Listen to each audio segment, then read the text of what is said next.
नमस्कार, मैं ऋचा सिंह और आप देख रहे हैं सी न्यूज भारत। वक्त हो चुका है न्यूज बुलेटिन का। बुलेटिन में दिखाएंगे कि कैसे बरेली में भाजपा की सरकार की उपलब्धियों को गिनाने के लिए आयोजित किया गया लाभार्थी सम्मेलन कार्यक्रम। साथ ही बताएंगे कि आखिर कैसे कुशीनगर के रामकोला में आग लगने से 6 लोगों की हुई दर्दनाक मौत और रेवाड़ी में क्यों सरकार के फैसले के विरोध में सड़कों पर उतरे छात्र। और भी तमाम खबरों पर आइए विस्तार से करते हैं चर्चा। खबर बरेली से है, जहां मोदी सरकार के 9 वर्ष पूर्ण होने के बाद भारतीय जनता पार्टी लगातार जनसंपर्क कर रही है। इसी क्रम में आज बरेली के भारतीय जनता पार्टी कार्यालय सिविल लाइंस में लाभार्थी सम्मेलन कार्यक्रम का आयोजन किया गया। इस मौके पर भारत सरकार के पूर्व मंत्री और बरेली लोकसभा से सांसद Santosh Gangwar, mayor doctor Umesh Gautam, cantt विधायक संजीव अग्रवाल समेत कार्यकर्ता मौजूद रहे। उन्होंने लाभार्थियों से बातचीत की और मोदी सरकार की योजनाओं के बारे में बताया। इस मौके पर बरेली के मेयर डॉक्टर उमेश गौतम ने क्या कहा, आइए आपको सुनाते हैं। लाभार्थी सम्मेलन का आयोजन किया गया था, क्या कहना चाहिए? देखिए, आज लाभार्थियों को बुलाया गया था। हमारे देश की सरकार यशस्वी प्रधानमंत्री नरेंद्र मोदी जी के नेतृत्व में 9 वर्ष पूरे कर चुकी है। लाभार्थी आप अगर उनकी जुबान से खुद सुनेंगे कि वो लोग तरसते थे कि उन्हें कोई सुविधाएं मिल जाए। आज सुविधाएं उनके पास चल के आ रही हैं। कहीं भी जो पैसा है सीधा उनके अकाउंट में ट्रांसफ़र हो रहा है, कहीं उनको किसी के चक्कर नहीं लगाने पड़ रहे। ये एक बहुत बड़ी बात है, क्योंकि उन्होंने सारे तरह के दौर देखे हैं। चाहे उन्हें गैस का कनेक्शन मिला हो, उनके घर में शौचालय बना हो, और घर में उनके छत पड़ गई, घर में उनके कमरे बन गए।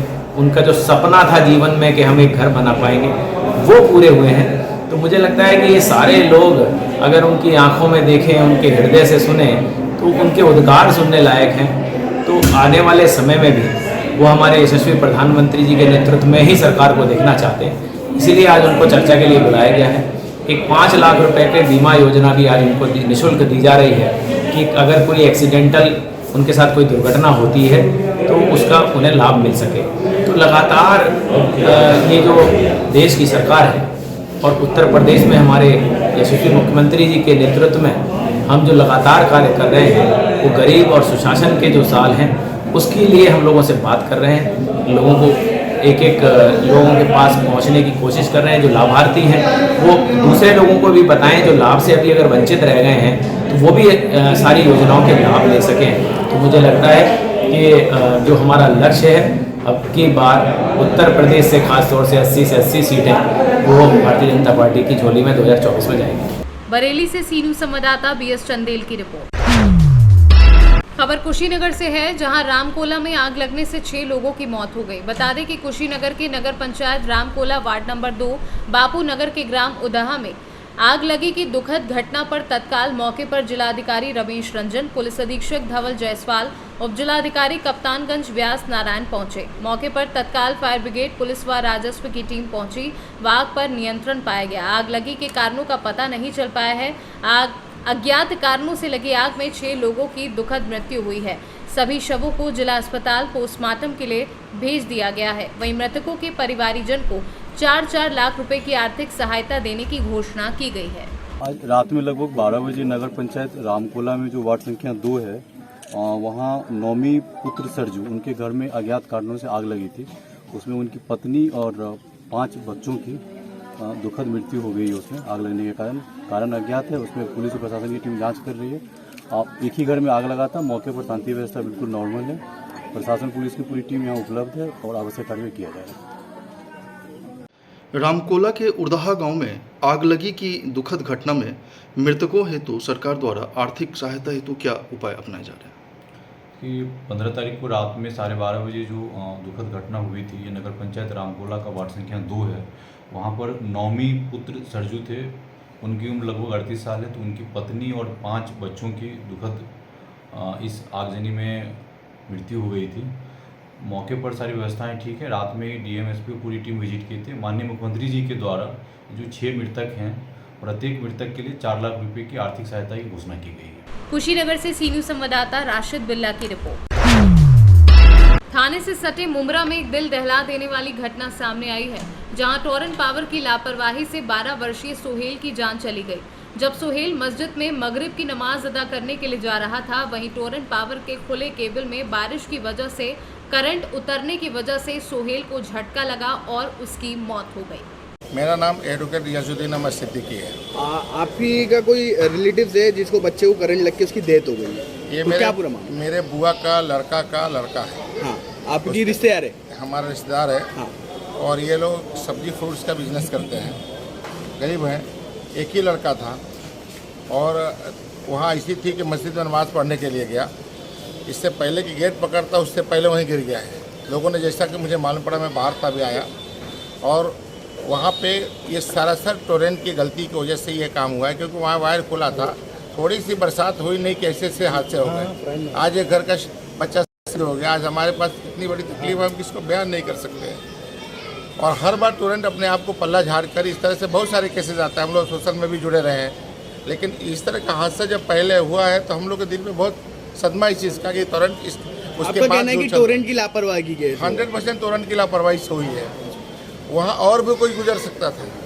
मस्जिद के गेट के बाहर इस तरह से सिचुएशन है कि रोज़ हादसे होते हैं। हर जगह भी मुमरा में 2 दिन नहीं बीते, तीसरा हादसा होता है, चौथा हादसा होता है। ये क्या व्यवस्था होती है इनकी? बिल तो 4 गुना ज़्यादा लेते हैं। एक दिन नहीं होगा तो कई पार्टी ने आंदोलन भी किए थे, लेकिन कुछ हल नहीं निकला। अब पार्टी बेस का आंदोलन हमेशा होता रहता है। इनको साथ देने वाले जो भी मंत्री स्तर से नीचे से ऊपर तक कोई ना कोई पार्टी वाले कुछ ब्लेम करते रहते हैं। अब ये सवाल है कि अभी तक हमारा घंटा 1.5 घंटा से ऊपर हो गया है।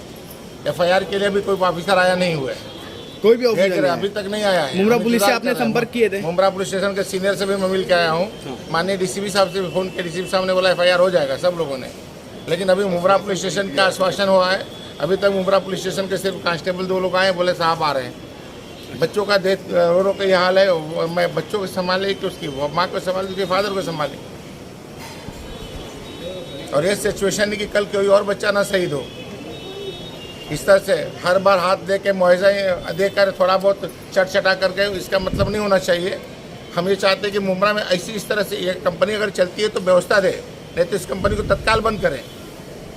और इस तरह के मामला आएगा तो हम ऊपर से नीचे तक बैठे हैं, हम लोग भी जाएंगे।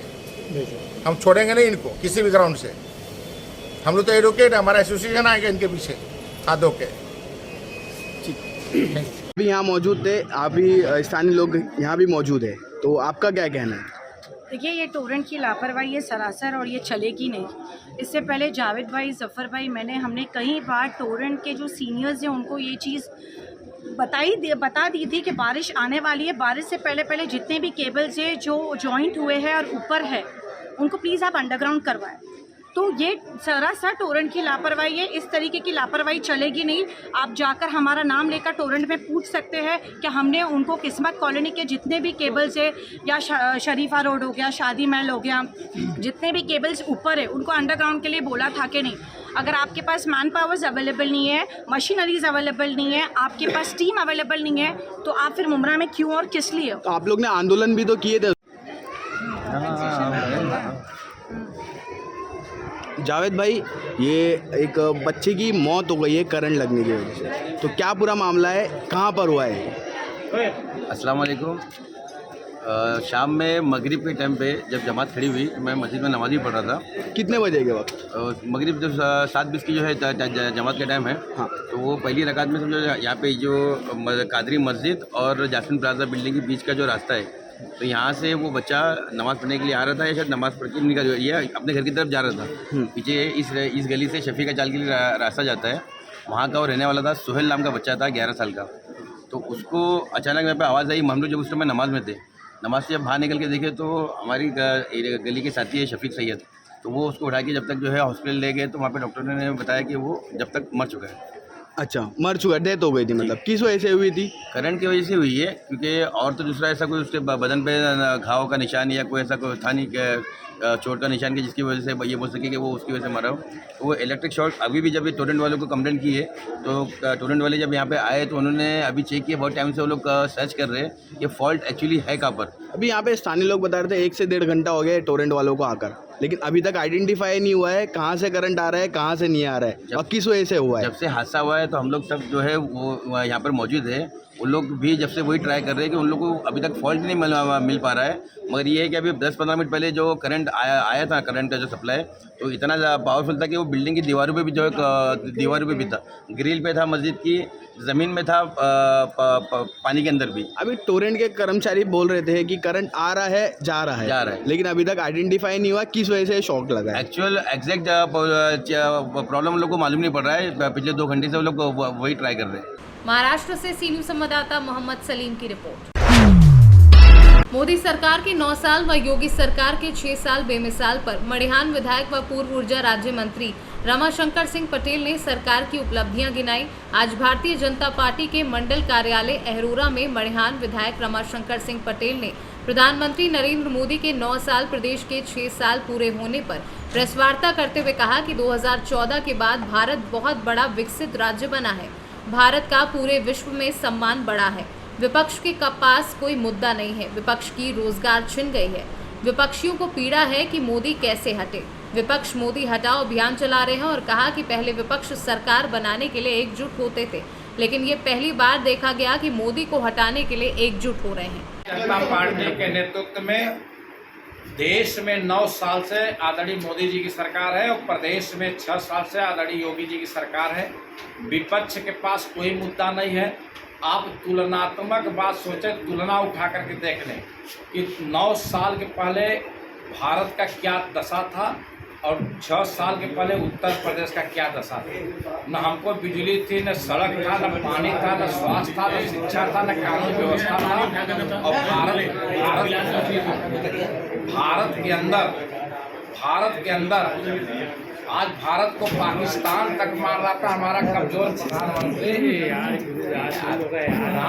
अमेरिका टहल रहा था। लेकिन 2014 के बाद भारत की तस्वीर और तकदीर और भारत का मान सम्मान गौरव पूरे विश्व में बढ़ा है। यह कहीं छिपा नहीं है। आज भारत में विकास दिखाई दे रहा है। आज रेलवे को अगर आप ले लीजिए, रेलवे की पूरे भारत के अंदर कब पटरी बदल गई, कब रेलवे का दोहरीकरण हो गया, कब विद्युतीकरण हो गया, नई नई ट्रेनें आ रही हैं। ऐसी ट्रेनें अब आ रही हैं कि लगता है कि जैसे कि हम लोग जापान मॉडल में चल रहे हैं। कहीं न कहीं भारत बहुत बड़ा विकास किया है। बड़े बड़े हाईवे आप मीडिया देखते होंगे। कहीं न कहीं भारत का 2014 के बाद भारत बहुत बड़ा विकसित राष्ट्र बना है। आज भारत का सम्मान पूरे विश्व में जाकर देखिए कि विदेशों में कितना भारत का सम्मान बढ़ा है। और विपक्ष के पास कोई मुद्दा नहीं है। विपक्ष की रोजगार छीन गई है। विपक्ष जो उत्तर प्रदेश में बम ब्लास्ट करता था, घोटाला करता था, कानून को हाथ में लेकर काम करता था, 3.5 लाख कंपनियां बना करके एक कमरे में लूट मचाता था, मोदी जी ने 1 मिनट के अंदर बंद करके सबकी दुकानें बंद कर दी है। सबको पीड़ा है कि मोदी हटाओ। अब पहली बार आप देखे होंगे कि लोग सरकार बनाने के लिए एकजुट होते हैं, लेकिन आज देखिए कि मोदी जी को हटाने के लिए विपक्ष एकजुट हो रहा है। उनको सरकार बनाने की चिंता नहीं है, मोदी जी कैसे हटे।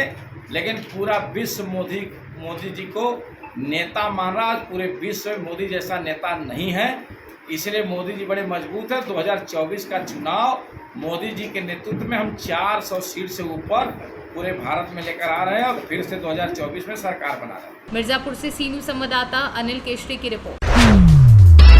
प्रदेश सरकार द्वारा विश्वविद्यालयों को निजीकरण की तरफ ले जाने के विरोध में छात्रों ने आज रेवाड़ी में न केवल जोरदार विरोध प्रदर्शन किया, बल्कि जिला सचिवालय पहुंच उपायुक्त के मार्फत सरकार को ज्ञापन भेज विश्वविद्यालयों को अनुदान देने की मांग भी की। शहीद भगत सिंह छात्र संगठन के बैनर तले भारी संख्या में छात्र रेवाड़ी के राजीव चौक पर एकत्र हुए और वहां से प्रदर्शन करते हुए जिला सचिवालय पहुंचे। इस दौरान पत्रकारों से बातचीत में छात्र छात्राओं ने कहा कि प्रदेश सरकार विश्वविद्यालयों को निजीकरण की तरफ ले जाने का काम कर रही है, जो कि सरासर गलत है। उन्होंने कहा कि इस तरह का फरमान जारी करके प्रदेश सरकार शिक्षा को खत्म करने का काम कर रही है, जिसे किसी सूरत में बर्दाश्त नहीं किया जाएगा। सरकार को चाहिए कि सभी विश्वविद्यालयों को अनुदान देने का काम करे ताकि छात्रों की पढ़ाई बाधित ना हो। क्या नाम है आपका? आज किस लिए आए? सोनी, हमारा संगठन है शहीद भगत सिंह छात्र संघ। और जैसा कि आप लोगों को पता ही है कि हरियाणा सरकार ने अब ये निर्णय लिया है कि यूनिवर्सिटी अपना निजीकरण खुद संभाले और हरियाणा सरकार उनको कोई भी फंड नहीं देगी। तो उस वजह से हमारे छात्रों की फीस डबल हो जाएगी और उनके मतलब एक गरीब माँ बापों के पेट पे लात मारने वाली बात हो गई है। सरकारी यूनिवर्सिटी में जाता ही वही लड़का है जो प्राइवेट यूनिवर्सिटी में एडमिशन नहीं ले सकता और फीस महंगी हो जाने की वजह से गरीबों की शिक्षा पे फिर से वही बात आएगी कि शिक्षा लेने में तो फिर से दिक्कत आएगी। हरियाणा सरकार का ये बहुत गलत निर्णय है और जैसे कि अब मनोहर लाल खट्टर जी ने कहा था कि पंजाब यूनिवर्सिटी को आधा फंड देगी, वो पंजाब को तो वो आधा फंड देने के लिए तैयार है, हरियाणा की यूनिवर्सिटी को कोई फंड नहीं दे सकते क्या वो? ये तो एक सरासर चोरी है, उनकी क्या जेब से जा रही है? तो हरियाणा सरकार का अपनी कमाई है, हरियाणा सरकार की उनकी खुद की कमाई थोड़ी जा रही है। हम लोग टैक्स पे कर रहे हैं, हमारी माँ बाप टैक्स पे कर रहे हैं और हमको ही फिर फीस महंगी जाएगी हमारी, तो उससे नुकसान भी हमारा ही है। हम टैक्स भी पे करें, फीस भी ज़्यादा पे करें, तो उससे हमें तो कोई लाभ है नहीं। तो आज हमने यहाँ पे डीसी साहब को ज्ञापन देने के लिए आए हैं हम कि इस निर्णय को जल्द से जल्द वापस ले। मनोहर लाल जी, अगर ये निर्णय वापस नहीं लिया जाता कि मतलब छात्र संघ किस तरह की रणनीति रहेगी? आगे हमारा छात्र संघ पूर्ण तरीके से धरने पर बैठेगा और पूरी कोशिश करेगा इस निर्णय को वापस लेने। बाकी हमारे भाई प्रदीप मोटा जी बताएंगे। क्या नाम? नमस्कार, मेरा नाम प्रदीप मोटा है, प्रदीप गोस्वामी मोटा। मैं शहीद भगत छात्र संघ अध्यक्ष हूँ। ये हमारे साथी हैं, हिमांशु है, भाई है। ज्ञापन दिया है क्या? सर ज्ञापन हमें दिया है, सरकार ने 29/5 को एक नोटिस जारी किया है सभी विश्वविद्यालयों को, जितनी भी हरियाणा स्टेट यूनिवर्सिटी हैं उनको दिया है। जो पुरानी यूनिवर्सिटी हैं उनको नोटिस जारी किया। अभी जितनी पुरानी यूनिवर्सिटी है वो अपनी सबका खुद का सोर्स निकाले, सरकार से किसी प्रकार की किसी अनुदान की कोई आशा मत रखे। हम कोई सरकार कुछ नहीं देगी, कोई बजट की आस मत रखे सरकार। सब जितनी भी यूनिवर्सिटी हैं सर, इससे बच्चों का भविष्य भी खतरे में है। वैसे सरकारी स्कूल बंद कर दिए, सरकार करने जा रही है, लगभग करती है। हर महीने में 2-3 स्कूल बंद होते हैं, 60% स्कूल बंद हो रही है लगभग। आप लोगों को पता भी होगा, सभी बुद्धिजीवी हैं। सरकार ने बोला है कि भाई यूनिवर्सिटी बिल्डिंग बेचो या यूनिवर्सिटी को बेचो, हम नहीं बजट दें, वहाँ हम बजट नहीं देंगे। सरकार ने सभी विषयों को बोला, कुलपति को हम सरकार बजट नहीं देंगे, आप खुद का सोर्स कैसे भी निकालो। इसका मतलब जितने मध्य वर्गीय बच्चे हैं, जो गरीब बच्चे हैं, उन पर जितना तक उदाहरण स्वरूप पर प्रेशर पड़ेगा। वो बच्चे जिस माँ बाप की सालाना खर्चा मतलब 50,000 रुपये, सर फीस कहाँ से देगा? बच्चों की फीस हुई, लत्ते हुई, ड्रेस हुई, कहाँ से क्या करेगा? परिवार चलाएगा, एक बच्चे का खर्चा उठाएगा। इससे बढ़िया सर आप ऐसा ही कर रहे हो तो बंद कर दो यूनिवर्सिटियों का, बिल्कुल बंद करो। क्या किस चीज़ का एजुकेशन बना रखा है? सरकार की नींव तो 2 ही चीज़ें टिकी है ना, हेल्थ और एजुकेशन के अंदर 2 ही चीज़ होगी ना।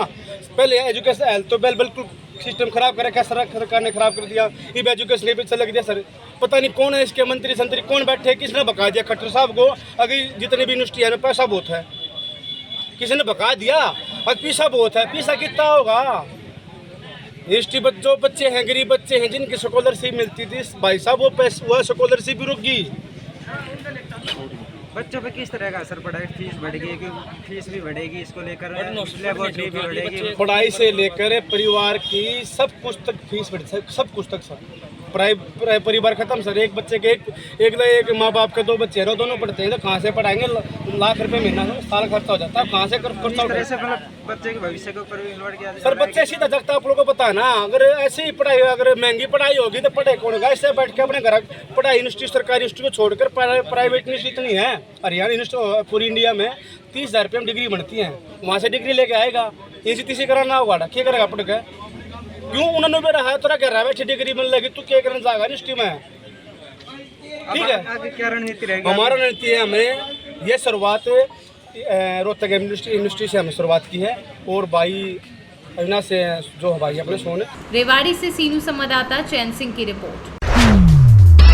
पुलिस उप महानिरीक्षक आजमगढ़ परिक्षेत्र आजमगढ़ अखिलेश कुमार द्वारा थाना अतरौलिया का वार्षिक निरीक्षण किया गया। इस अवसर पर पुलिस अधीक्षक आजमगढ़ अनुराग आर्य की उपस्थिति में थाने के पुलिस बल, संभ्रांत व्यक्तियों एवं ग्राम प्रहरियों के साथ गोष्ठी की गई। आजमगढ़ से सीनियर संवाददाता सीबी भास्कर की रिपोर्ट। भिंड पुलिस ने 4 साल पहले हुए ब्लाइंड मर्डर केस का खुलासा किया है। मृतक का कलयुगी बेटा ही अपने पिता का असली कातिल निकला। मकान के विवाद को लेकर पहले अपने पिता की बेरहमी से पिटाई की, फिर आत्महत्या दर्शाने के लिए लाश फांसी के फंदे पर लटका दी। पुलिस ने आरोपी के खिलाफ हत्या का मामला दर्ज कर उसे जेल भेज दिया है। घटना अटेर रोड स्थित माता दीन के पूरा इलाके की बताई जा रही है। इस पूरे मामले पर टीआई थाना देहात सुधीर सिंह कुशवाहा ने क्या कुछ बताया, आइए आपको सुनवाते हैं। जी बताइए, एक आपने अंधे का खुलासा किया है 4 साल बाद, क्या मामला है और कैसे आरोपी को पकड़ा? अगस्त 2019 में मृतक सुरेश श्रीवास्तव की फांसी लगाकर मौत होने की सूचना थाना आजा पर प्राप्त हुई थी, जिस पर से मर्ग कायम किया गया था। मर्ग में उसकी जो पीएम रिपोर्ट आई थी, उस पीएम रिपोर्ट में स्ट्रेंगुलेशन, गला दबा के हत्या बताई गई थी, लेकिन किन्हीं कारणों से जो है उस समय पे कोई ध्यान नहीं दे पाया। जब मेरे द्वारा इसकी समीक्षा की गई तो उसमें वरिष्ठ अधिकारियों से परामर्श लेके चर्चा करके उसमें अपराध 302 का पंजीबद्ध किया गया और जब विवेचना की गई तो आसपास के मोहल्ले वालों से और भी लोगों से ये बात निकलकर सामने आई कि जो मृतक था वो कुछ करता नहीं था और उसके पास में 150 बीघा ज़मीन थी। उस पूरी 150 बीघा ज़मीन को बेच चुका था। एक अकेला मकान उसके पास में शेष रह गया था। उसके ऊपर करीबन 7-8 लाख रुपए का कर्जा था, ऐसा वहाँ के आसपास के लोग बताते थे। वो उस मकान को भी बेचना चाहता था। जो उसका छोटा लड़का था उसके द्वारा वो मकान बेचने का विरोध कर रहा था। एक दिन पहले ही वो काठमांडू में सर्विस करता था, वहाँ सर आया था और वहाँ से आने के बाद में उसने अपने पिताजी को काफ़ी समझाया, लेकिन इन दोनों के लोगों के बीच में काफ़ी बहसाबाजी हुई। तो इनके घर में जो इनकी माताजी, भाभी और उनकी बुआ थी, उन्होंने समझाया तो मामला शांत हो गया। लेकिन अगले दिन फिर रात में इन लोगों का झगड़ा हुआ तो उसने रात के समय पे जहाँ पर इसकी माँ, बुआ और भाभी सो रही थी उसके दरवाजे की कुंडी लगा दी और इसके बाद में फिर इसने पिताजी का जो है गला दबा के हत्या कर दी और डंडों से मारपीट की, जिससे उसकी मृत्यु हो गई। फिर ये इसको ऊपर छत पे ले गया, एक सीमेंट का पिलर बना हुआ था, वहाँ पर इसने रस्सी से बांध के और उसके गले में फंदा करके और छज्जे से नीचे लटका दिया। सुबह जब मोहल्ले वालों को मालूम पड़ा कि साहब ऐसा ऐसा फांसी लग गई, उसको उतारा गया। उस पर से जो जांच में तत्व आए उस आधार पर 302 का मुकदमा कायम किया। फिर धीरे धीरे भिंड से सीनू संवाददाता विनोद शर्मा की रिपोर्ट। जनपद फिरोजाबाद के सिरसागंज क्षेत्र के गांव हुसैनपुर बैजुआ में बैंड बाजों के साथ धूमधाम से भव्य कलश यात्रा निकाली गई। कलश यात्रा के साथ श्रीमद् भागवत कथा का शुभारंभ हुआ। कलश यात्रा मुख्य मार्गों से भ्रमण करती हुई कथा स्थल पर पहुंचकर संपन्न हुई। नगर के टावर रोड से शुभारंभ हुई भव्य कलश यात्रा में बड़ी संख्या में महिला श्रद्धालु पीले वस्त्र पहनकर एवं सिर पर कलश धारण कर शामिल हुई। साथ चल रहे बैंड बाजों की मधुर ध्वनि से गूंज रहे भजनों पर श्रद्धालुओं द्वारा जमकर नृत्य किया गया। वहीं कलश यात्रा भ्रमण के दौरान जगह जगह स्वागत किया गया। इससे पूर्व कथा स्थल पर हवन पूजन किया गया। कथा का शुभारंभ करते हुए कथावाचक कन्नौज से पधारे पंडित रविकांत द्विवेदी ने कहा कि श्रीमद् भागवत कथा ऐसी कथा है जो जीवन के उद्देश्य एवं दिशा को दर्शाती है।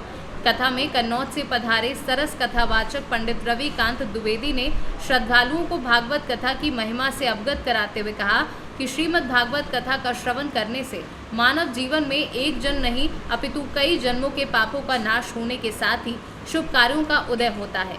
कलश यात्रा के दौरान परीक्षित के रूप में कुंवरपाल सिंह, केसर देवी, यज्ञपति के रूप में गंगा सिंह, सुषमा देवी के अलावा ग्राम लोकेश धनगर, ज्ञान सिंह, प्रेमचंद सिंह, रघुवीर सिंह, दिनेश कुमार आदि लोग मौजूद रहे। फिरोजाबाद से सीनू संवाददाता आशीष उपाध्याय की रिपोर्ट। खबर यूपी के जनपद रायबरेली से है, जहां पर जिलाधिकारी माला श्रीवास्तव के निर्देश पर शहर में बनी अवैध बिल्डिंगों पर जिला प्रशासन का डंडा चला। इसी क्रम में रायबरेली विकास प्राधिकरण क्षेत्र में बिल्डरों द्वारा बनाई जा रही निर्माणाधीन अवैध बिल्डिंगों व कुछ बनी अवैध बिल्डिंग पर कार्यवाही हुई है। आरडीए द्वारा बिना नक्शा पास व पार्किंग बेसमेंट में बनी बिल्डिंगों को आरडीए सचिव पूजा मिश्रा ने कार्यवाही करते हुए शहर क्षेत्र की Govind Singh Kachehri road, Karan Singh Kachehri road, Indrajit Singh fire station के बगल में रामशंकर यादव द्वारा Tara market Kachehri road, ICICI building Kachehri road और समेत लखनऊ प्रयागराज स्थित मुंशीगंज में निर्माणाधीन बहुमंजिला भवन को सील किया गया है। जिलाधिकारी की कार्यवाही से बिल्डरों में हड़कंप मच गया है। जिलाधिकारी माला श्रीवास्तव ने बताया कि 6 अवैध बिल्डिंगों को सील किया गया है और शहर में बनी अवैध बिल्डिंगों को चिन्हित कर आगे की कार्यवाही और की जाएगी। रायबरेली से सी न्यूज़ संवाददाता मृदुलेश त्रिपाठी की रिपोर्ट। 9वां अंतर्राष्ट्रीय योग दिवस 21 जून 2023 के अंतर्गत योग पखवाड़ा 15 जून से 21 जून का शुभारंभ गुरुवार को पंडित दीनदयाल उपाध्याय एवं श्यामा प्रसाद मुखर्जी के चित्र पर माल्यार्पण एवं दीप प्रज्वलन कर बतौर मुख्य अतिथि चौपन ब्लॉक परिसर में ब्लॉक प्रमुख लीला देवी गौड़ व विशिष्ट अतिथि चौपन मंडल अध्यक्ष सुनील सिंह, जिला पंचायत जुगैल प्रतिनिधि संजीव त्रिपाठी व वीडियो चौपन शुभम बरबलाल ने किया। कार्यक्रम संयोजक डॉक्टर सत्येंद्र आर्य एवं योग एंड वेलनेस सेंटर राजकीय चिकित्सालय के प्रशिक्षित योग प्रशिक्षक धनेश ने योग के मानव जीवन में महत्व को बताते हुए आसन एवं प्राणायाम तथा सूर्य नमस्कार कराकर विधिवत शुभारंभ किया। कार्यक्रम में प्रमुख रूप से प्रदीप अग्रवाल, सत्यप्रकाश तिवारी, एडीओ पंचायत अजय सिंह, रंग बहादुर यादव, मुजीब आलम, मनोज चौबे, अरविंद दुबे आदि लोग उपस्थित रहे। वहीं कार्यक्रम का संचालन राजेश अग्ररी ने किया। क्या कार्यक्रम आयोजन हुआ है, क्यों यह 6 दिवसीय जो कार्यक्रम है जो अंतर्राष्ट्रीय योग दिवस के रूप में इसके मनाया गया, इसका शुभारंभ आज 15/6/2023 को इसका शुभारंभ किया गया। अच्छा। और यह प्रक्रिया 6 दिन निरंतर चलेगी। अच्छा, ये कहाँ पे आयोजन हुआ है कार्यक्रम का? यह ब्लॉक चौपन पे मतलब चौपन ब्लॉक पर हुआ है इसका। अच्छा, मतलब 21 जून को होने वाले युग की तैयारी कहाँ जाए। सोनभद्र से सी न्यूज़ संवाददाता कुमधत चौधरी की रिपोर्ट। फिलहाल न्यूज बुलेटिन में बस इतना ही। देश दुनिया की तमाम खबरों की जानकारी के लिए देखते रहिए सी न्यूज़ भारत। हर खबर आपके साथ, आपके हाथ।